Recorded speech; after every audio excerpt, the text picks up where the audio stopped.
Hey guys, it's Impact here, and today I'm bringing you a brand new custom tactics video, and this one will be in the 4-4-2. Now, before we get into it, I will quickly just say something.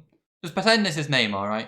This is my team I'm saving up to get. I just need to get Neymar now. I bought Hullet earlier for like a good price actually. I'm on Xbox, remember, so that's why the cards are quite cheap. But yeah, bought Hullet, so like in my old team, I had Team near Bruno where Hullet is, and Neymar where Payet is. So I just wanted to say that before we got into the video, because people might be confused. Why is Payet there? But I'd appreciate if you guys dropped a like on the video if these tactics help you out. Like I said, they're very, very balanced, so these will help a lot of you out. Most players will be able to have success with these. So just pace along the back, 2 centre mids who's got everything all round players, and yeah. I'll get into the tactics first. Let me quickly get into them. 4-4-2, as I said. Now we've got balanced defense style, but they're balanced tactics. We don't want to drag anyone out with like any form of press, right? For a start. Then we got 4 width, because I prefer having like a little bit more of a tighter team this year, like a little bit more narrow.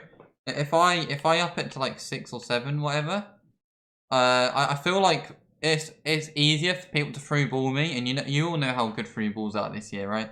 So that's why I have the centre backs nice and compact. They will have a bit more freedom down the wing, so just be prepared for them to attack down the wing a bit. But no, I really enjoy it. Now 5 depth, like I said, balanced in the middle, not too high but not too deep. That's all it is to that. Now balanced defensive, like I said, you could use long ball, but the problem with long ball, everyone starts running away from you. You can't build up attacks as easy. You have to play more direct. And these tactics aren't meant to be direct. Like, you're not meant to be direct with them. I've got other tactics on the channel, like 4-3-1-2, where I play a lot more attacking, a lot more direct. So that's why I have balanced here. 5 width, yet again, just balanced. Don't want the team to be too wide, don't want it to be too narrow. Now we've got 6 players in box. Just because I feel like I just upped it by 1, because I just want more options in the box, right? Now you could put this down a bit if you wanted to, but it also makes one of my centre mids, aka Hullet, make more runs, which helps extra bodies in the box, right? Hullet's really good at attacking, so anyway, talking about Hullet, let's quickly, before I get into the instructions, let me just quickly talk about what you need in this team. Now, for your defenders, they don't have to be really, really fast, but I feel like on this game, that's what's effective, right? That's what you need to do. You need defenders who can stop through balls. Now, like I said, Varane will be fine in this, Gomez will be fine, but they're just not my type of players. I like having really, really fast defenders. Now, for the centre mids, you want strong midfielders who can do everything. Now, not all of you are going to have Hullet, right? I understand that. But Curtis Jones, for example, amazing centre mid. Other players who I can think of from the top of my head. Goretzka, one of his special cards. Very, very, very good at it. Who else is there? 9 goal, and I think he's got a good special card. I'm just trying to think of players, really. But anyone who has balanced stats across the board, right? That's what you want. You don't want like a Vieira in this team, I feel, because you need defenders who can attack and defend. You need midfielders who can attack and defend, right? Out wide, you want players who, just pretend Payet's name, by the way. You want players who are fast, who can turn a little bit, and who have a good shot on them, right? Kulusevski's decent, but I might swap him out for Rashford afterwards, like an inform Rashford. Now let's go on to the tactics. Now the strikers, I don't have anything on them. Just because I feel like they just work like on balance. If I put them on getting behind, everyone starts running away, and you can't build up attacks. You could put them on stay central, but I feel like the right mid and left mid drag out the defenders so much that, like, sometimes when your strikers go wide a bit, they get that pocket of space, right? Which really helps you out. You could put getting behind on one of them. I would recommend that, but I don't at the minute. I just have them on balance. Getting behind on, like, your more explosive player. So, like a Ronaldo or an Mbappe, for example. I've got them both, but yeah. Now, on my wide mids, actually, let's do centre mids first. So, on your more defensive midfielder, you have stay back cover centre, right?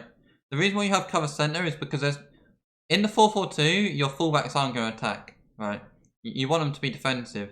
So keep them on cover center. Don't have them on cover wing, because it'll screw up your team formation. It'll completely screw it up. Trust me, completely screw it up.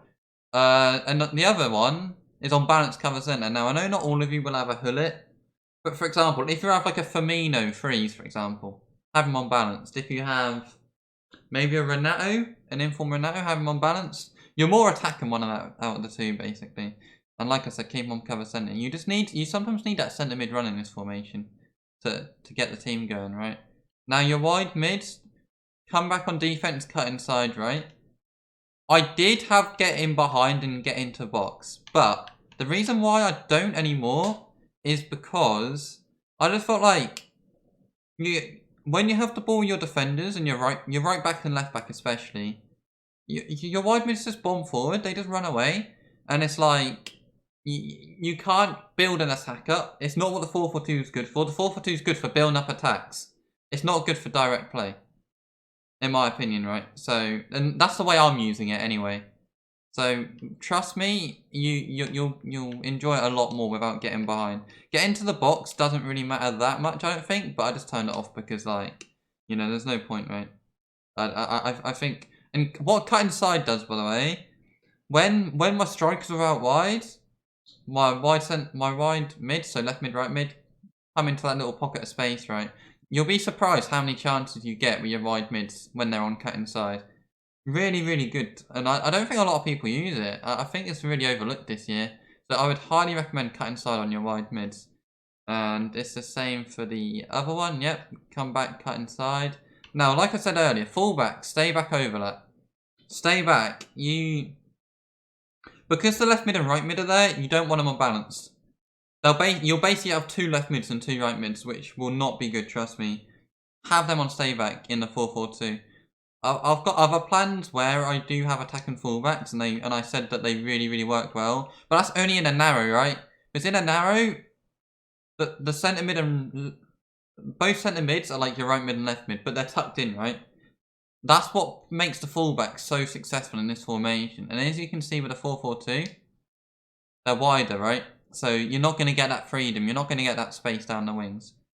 Have we done everything now? Oh yeah, an overlap, just like the occasional run will do, right? Sometimes overlap, I've always had it on my fullbacks this year, overlap. Just in case, you don't want, if they have the occasional run, you don't want them to go inverted, right? You don't want them to be inside, because that will really screw up your team formation and like your structure. And keeper on comes across sweeper keeper, just because from corners it comes for crosses. Really helpful. And sweeper keeper for the through balls, right? Edison's really fast, so for a goalkeeper, so yeah. And I think that's everything. I think I've gone through everything I want to go through. Let me know how you get on with these tactics and the instructions, but I think these ones will work for everyone, whereas my 4-3-1-2 ones I've done, like a month ago, some people would struggle with them. This is a more traditional setup, right? So people will be used to it. Just make sure you don't drag on your defenders. When you're defending, get your centre mids behind the ball, right? So just track back with your centre mids, and trust me, you'll be a brick wall. You'll be a brick wall. Anyway, I appreciate everyone who stayed till the end. Like I said, drop a like, drop a comment. Drop a comment saying what formation you want me to do next, because I think I've got a 4-3-2-1 custom tactic coming out. Maybe a 5-3-2 as well. But yeah, just let me know what formation you want me to do, and I'll drop a video for it, alright? Because I'm always down to do any formation. Anyway, that's the end of the video. I'll speak to you guys in the next one.